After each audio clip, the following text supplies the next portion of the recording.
Welcome to Memphis. Raptors getting set to take on the Grizzlies tonight. You can get some of the best barbecue in the world right here in Memphis, and it goes without saying, the blues are where it's at in Sherm.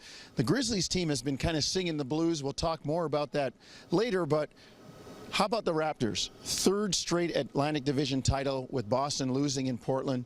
That's an accomplishment. Well, it is, and you think about the way the last few seasons have gone for the Raptors, a lot of people might look at it and say, well, that's expected now, but it's a difficult thing to accomplish. They were able to do it again, and they deserve credit for that, and we understand the bigger picture. They want to get out of the first round of the playoffs. They want to be competitive in the playoffs, but you've got to appreciate the process, and part of this process for them in this journey this season has been to capture another banner and hang it from the rafters. So this is a great situation. Sherman, it's interesting because this team is becoming a team that is judged, as you said, in the playoffs from the middle of April to, well, hopefully June, and not the talk about, well, can they get in? Do you think they can compete for the division title? Those expectations are already set, and they're meeting them, checking those boxes. The last game against Atlanta was a bounce-back game after the debacle against OKC where they just didn't have it. Against Atlanta, they got back into the flow. The defense was there. They were moving the ball offensively, something that they need to keep going. Yeah, and I think Dwayne Casey's message after that Oklahoma City game was force. You have to play with force. You can't allow teams to bring it to you. You have to bring the fight to other teams, and I thought they did that against Atlanta. Atlanta tried to spread them out, and we talked about this before where the Raptors didn't match up to their lineup.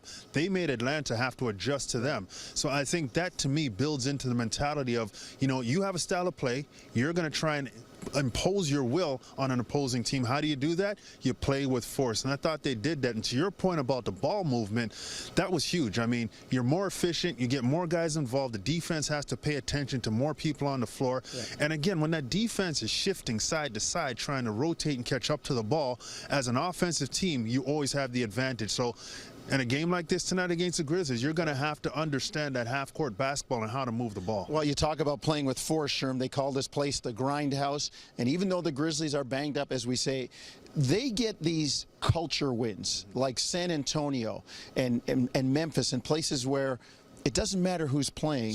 Chicago. This is the style of play we employ. Next man up. You know the system, you know the style, play that way. The Grizzlies still going to be a very tough game tonight. Well, it's going to be a very tough game, especially if Corey Joseph gets out there and shows them the biz. But, you know, you talk about the style and the culture wins. You know, when you are building your franchise and figuring out the pieces that you want involved, you've got to recruit well. You got to understand the personnel you're bringing in. And I think that's what teams like San Antonio do, Chicago, the Grizzlies. They bring in players that fit the mold of how they want to play and the culture that they've continued to establish, and they are physically tough, grinding, you know, guys with no back down in them, and they will play a certain way regardless of who's in the lineup. And to me, that's coaching, that's the ability to understand personnel, and then the expectation of what you do when you're on the floor has been consistent from the leadership. That's Tony Allen. Yeah. That's Zach Randolph. That's Matt Barnes, Lance Stevenson. You're going to see those guys tonight. 8 o'clock on Sportsnet 1 when the Raptors take on the Grizzlies, and you can hear it on the radio side at TSN 1050.